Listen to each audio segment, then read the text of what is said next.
The answer most people give when asked about the richest religious institution in the world is the same: the Vatican. With its art collections, basilicas, and priceless treasures, it overshadows the national museums of many countries. Its quietly operating bank manages billions. Its influence stretches from Wall Street to the poorest villages in Africa. Yet there is one point almost everyone forgets. This wealth did not fall from the sky, nor did it appear through a miracle. It was built step by step. And like every great fortune in history, its foundation was laid not only with faith, but with power, money, and agreements that would surprise many people today. This isn't a theological debate. This is the story of how economics works. The Vatican's wealth is one of the clearest examples of how a small faith movement turned into a massive financial empire. And this transformation begins the day Christianity was officially legalized.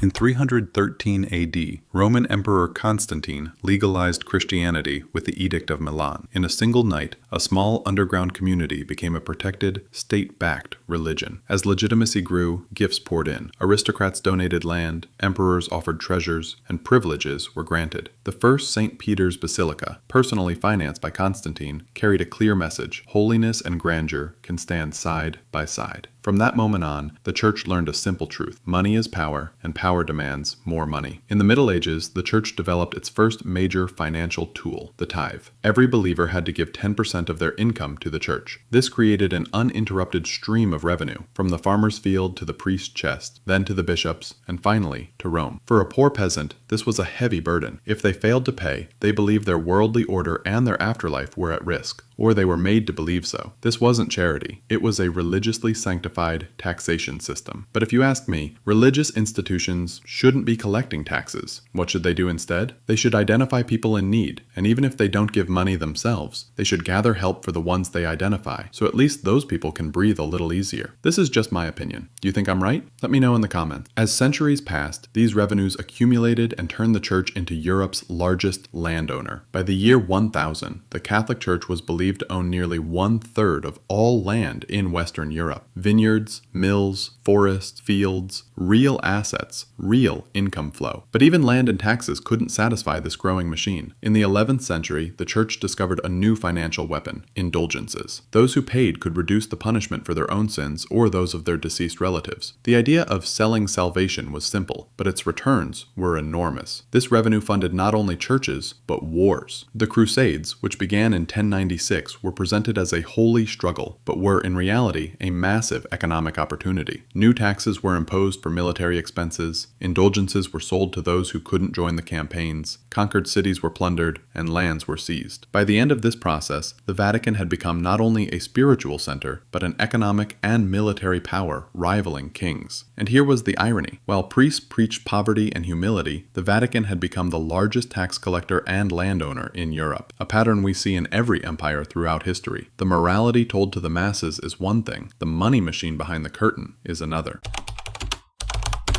By the late Middle Ages, the Vatican was no longer just a vast landowner. It had become one of Europe's main financial arteries. During the Renaissance, it stood as one of the most powerful players on the stage of money and politics. Popes were no longer merely shepherds of souls. They had become political figures who ruled like princes and operated like bankers. Naturally, this power required more money, not only to help the poor or maintain churches, but to build armies, sponsor artists, and make Rome more magnificent than rival courts. The greatest symbol of this ambition was the new St. Peter's Basilica. The structure built by Constantine centuries earlier was falling apart, and by the 1500s, the popes wanted to construct a cathedral that would overshadow the entire Christian world. But grandeur came with a price. To cover the cost, the Vatican leaned on the indulgence system more heavily than ever. Preachers traveled across Europe selling certificates that supposedly reduced the time a soul spent in purgatory. The words of Dominican friar Johann Tetzel became engraved in history: "When a coin in the coffer rings, a soul from purgatory springs." The poor opened their purses in fear for their loved ones' afterlife. But these funds didn't only build basilicas, they also fueled the luxurious luxurious lifestyles of the popes. Pope Alexander VI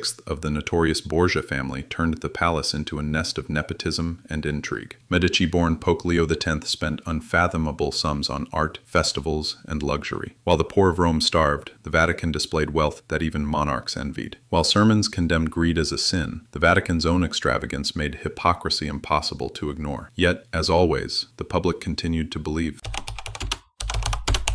The Vatican's power was not sustained solely by donations and indulgences. A far deeper engine operated behind the scenes, the banking network. Though the Church officially condemned lending money at interest, it forged secret partnerships with major banking families, such as the Medicis and the Lombards. The papal court became a financial hub, managing not only church revenue, but even the debts of kings. This placed the Vatican at the center of Europe's political and economic web. But every financial bubble has a bursting point. This rupture came in 1517, when Martin Luther nailed his 95 Theses to the church door in Wittenberg. Luther called indulgences outright fraud and declared that salvation cannot be bought. To him, Rome's wealth was built on the fears of the poor. His protest ignited the spark. Europe split in two. Indulgences were no longer the Vatican's golden goose. They had become the symbol of corruption. The irony sharpened. The system that funded the glory of St. Peter's Basilica also created the rebellion that shattered the Vatican's monopoly over Christianity. Wealth had brought glory, but it had also accumulated an anger too powerful to contain. By the 1600s, the Vatican still possessed immense land and wealth, but its spiritual authority had been permanently damaged by the Reformation. Despite this, the same system, faith on the surface, finance underneath, continued. For centuries, its wealth would still come from land, taxes, and indulgences, until the 19th century cracked the empire fully. In 1870, a newly unified Italy annexed the Papal States. The Pope lost his land, his income, and his army overnight. From the outside, it looked as if the Vatican's financial power had finally ended, but no institution built on money relinquishes money easily, and neither did the Vatican.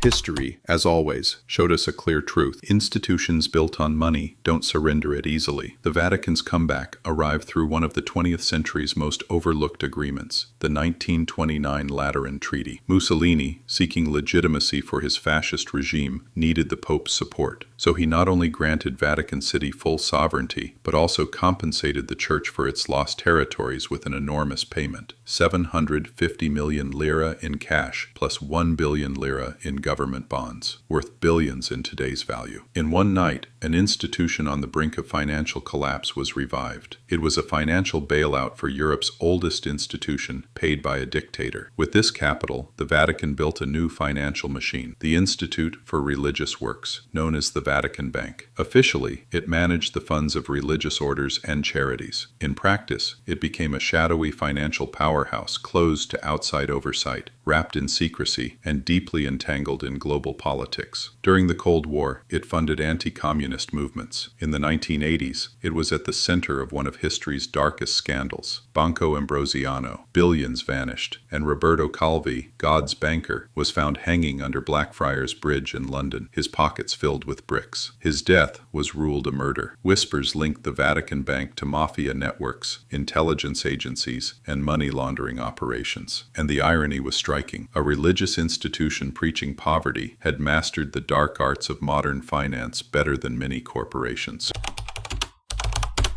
The Vatican built its wealth first through land and indulgences, then through treaties and banking. To protect that wealth, it wove a multi-layered web of secrecy so effective that even Wall Street giants would envy it today. Scandals from Ambrosiano to money laundering allegations erupted, yet the Vatican never fell, because sacredness functioned as a shield of untouchability. Today, the Vatican's true wealth remains unknown. Michelangelo's Sistine Chapel frescoes and Raphael's paintings cannot be sold, but their value is in the billions. Investments in real estate are so widely distributed across various institutions that constructing a full balance sheet is nearly impossible. Official reports show modest budgets, but anyone who knows history knows this. Numbers on the surface often hide the real picture. Illusion is power. And here lies the lesson. The wealth of the Vatican did not fall from heaven. It was engineered through land, taxes, indulgences, deals with kings, treaties with dictators, and ultimately banking. The same power mechanisms still operate today in different forms. When a government tells you your money is safe while printing more of it. When a corporation shouts, "our values," while squeezing its workers. When a bank promises your deposits are secure while taking risks with them. The formula is always the same. Faith on the surface, money underneath. So when you look at the golden halls of the Vatican, don't just see a religious heritage. See the oldest lesson in financial history. Wealth built in the shadows always wears the mask of virtue. And the most important question you should ask any system that makes you a promise is this: who really profits from this promise? History doesn't repeat itself exactly, but if you fail to understand it, it crushes you just the same. If what I've shared today helped you see the world from a different perspective, don't forget to subscribe, because history always has an answer. You just need to look from the right angle. And I'm here to help you find those answers buried in the dusty pages of financial history.